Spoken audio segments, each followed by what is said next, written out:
दोस्तों, मैं अधिवक्ता स्वाति जैन जुडिस लीगल एसोसिएट में आपका एक बार फिर से स्वागत करती हूँ। आज मैं बात करने जा रही हूँ कि पति अपनी पत्नी को साथ रखना चाहता है, लेकिन पत्नी पति के साथ नहीं रहना चाहती। तो ऐसी परिस्थिति में आखिर क्या करना चाहिए? कई बार पारिवारिक विवाद के चलते ऐसी स्थितियां निर्मित हो जाती है कि जहाँ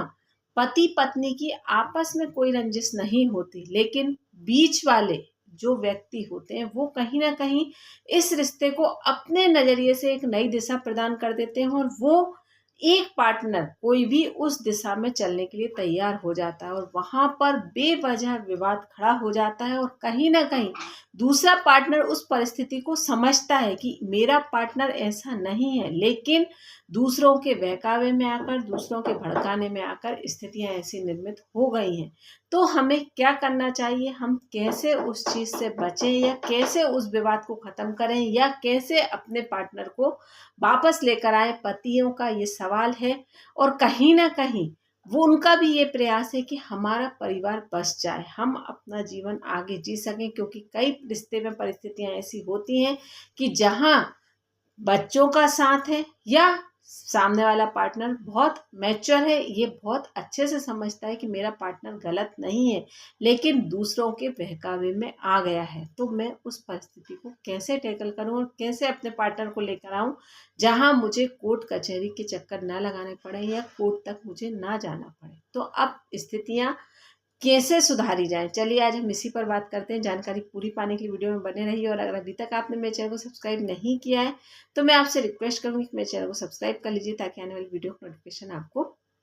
मिल सके। चलिए बात करते हैं, अगर ऐसी परिस्थिति पति के सामने निर्मित हो बिन तो वह इस चीज से कैसे फेस करे बिना कोर्ट कचहरी जाए। तो सबसे बेस्ट तरीका है कि पहले आपको प्रयास यही करना चाहिए कि पति पत्नी आपस में बैठकर बातचीत करें और जिस तरह से भी हो सके उस मैटर को सॉर्ट आउट करने का प्रयास करें, क्योंकि जब तक इस रिश्ते में अगर कोई तीसरा व्यक्ति ना आए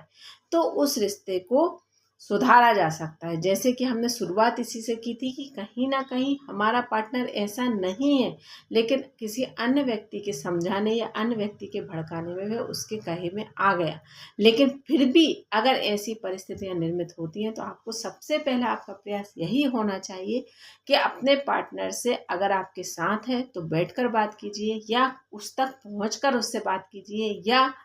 मोबाइल का सहारा लीजिए, लेकिन एक मीटिंग आप अपनी दोनों की मैनेज कीजिए और उसमें जैसे भी हो सके आप अपना पक्ष रखने का प्रयास करें और कहीं ना कहीं सामने वाले पार्टनर की बात को भी सुनने की पूरी कोशिश करें। तो यहाँ पर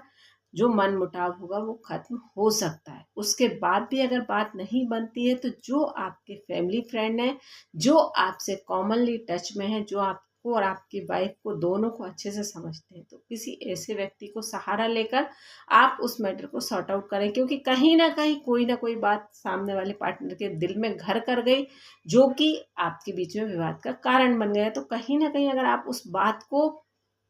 सुनकर समझकर सॉर्ट आउट करने का प्रयास करेंगे तो कहीं ना कहीं मैटर सुलझ सकता है और आपका वैवाहिक जीवन बच सकता है। उसके बाद भी नहीं तो फिर आप रिलेटिव्स का सहारा लें। रिलेटिव्स मतलब बड़े बुजुर्गों का, जो कि मेरा मानना ये है कि जहाँ तक सुलझ सके आपको आपस में बैठकर सुलझाना चाहिए, क्योंकि किसी भी तीसरे व्यक्ति के पति पत्नी के बीच में आने पर उस चीज को सुधार पाना बहुत मुश्किल होता है। क्योंकि यहाँ पर अगर मैं फ्रेंकली आपसे बात करूं तो चाहे लड़की के माता पिता हों चाहे लड़के के माता पिता हों, इनका अपना एक रोल होता है। बहुत कम पेरेंट्स इतने मैच्योर होते हैं कि जहां दोनों की बातें सुनकर इस तरह से डिसीजन दें कि गलत और सही पर, और गलत और सही पर डिसीजन बहुत कम दिया जाता है, बल्कि डिसीजन किस बात पर दिया जाता है कि ये मेरा बेटा है तो ये गलत नहीं हो सकता, या मेरी बेटी है ये गलत नहीं हो सकती। और उस चीज में आकर वो कहीं ना कहीं उस रिश्ते को ना चाह कर भी बिगाड़ जाते हैं। ना चाह कर मतलब वो चाहते नहीं है कि ये रिश्ता बिगड़े, लेकिन कहीं ना कहीं वो अपने बेटे या बेटी का साइड लेकर उस रिश्ते को इनडायरेक्टली वे में बिगाड़ जाते हैं, जो कि कहीं ना कहीं बहुत बेकार रूप हो जाता है उस रिश्ते को। तो यहाँ पर मैं इस साइड में जाने के लिए कम लोगों को एडवाइस करती हूँ कि नहीं, क्योंकि जो व्यक्ति निष्पक्ष होकर उस रिश्ते से जुड़ा होगा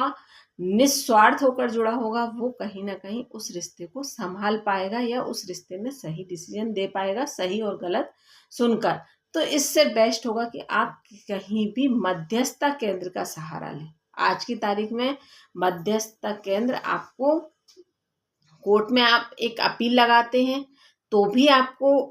मिल सकता है, या आप कोई प्राइवेट काउंसलर की हेल्प भी ले सकते हैं जो कि आपको ऐसी सलाह देगा कि जहां आप उस चीज को सुलझा सकते हैं। तो वो एक व्यक्ति ऐसा होगा कि जो आपसे निष्पक्ष होकर, निस्वार्थ होकर आप दोनों पक्षकारों की बात सुनेगा और कहीं ना कहीं उस पर आपको रिजल्ट देगा। तो यहाँ पर आप ये बात बहुत अच्छे से समझ लीजिए कि आपको रास्ते ऐसे चुनना है कि जिन पर चलकर आपको परिणाम निकले। अब बात करते हैं कि मध्यस्थता केंद्र से भी बात नहीं बनती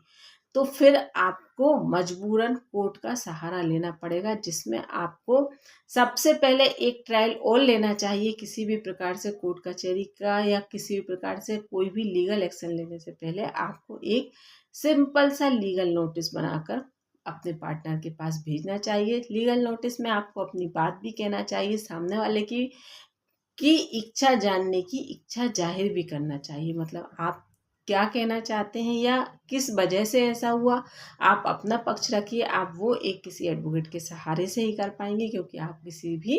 लीगल लैंग्वेज में ही आपको वो नोटिस भेजना चाहिए और एक समय अवधि निर्धारित कर देना चाहिए कि इस समय अवधि के दौरान मैं आपसे आपके जवाब की एक्सपेक्टेशन रखता हूँ, कि मतलब आप इतने दिनों के अंदर मुझे जवाब देंगे। तो यहाँ पर आप एक लीगल नोटिस के माध्यम से भी आगे की प्रक्रिया कर सकते हैं। अगर उस लीगल नोटिस पर भी आपको कोई रिप्लाई नहीं मिलता है तो फिर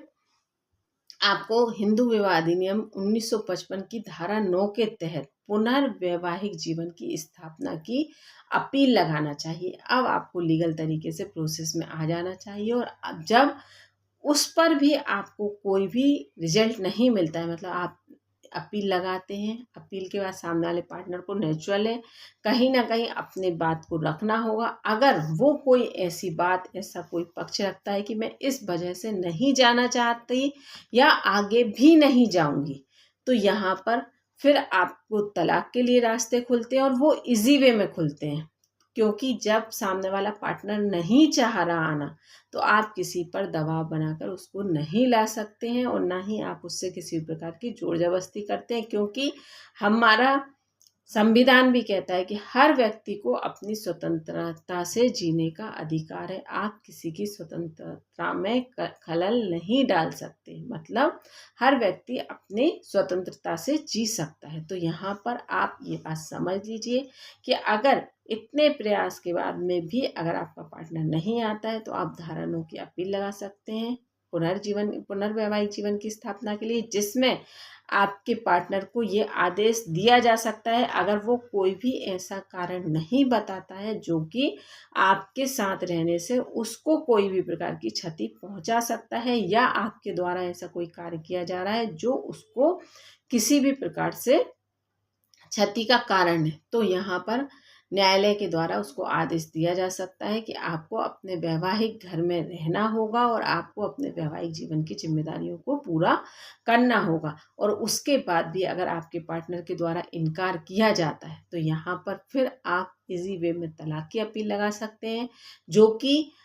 उसका रिजल्ट आपके फेवर, उसकी मतलब जो डिग्री होगी वो भी आपके फेवर में आएगी। आपको मेंटेनेंस अधिक देने के लिए भी बाध्य नहीं किया जाएगा, क्योंकि यहाँ सामने दिख रहा है कि सामने वाला पक्षकार अपने जित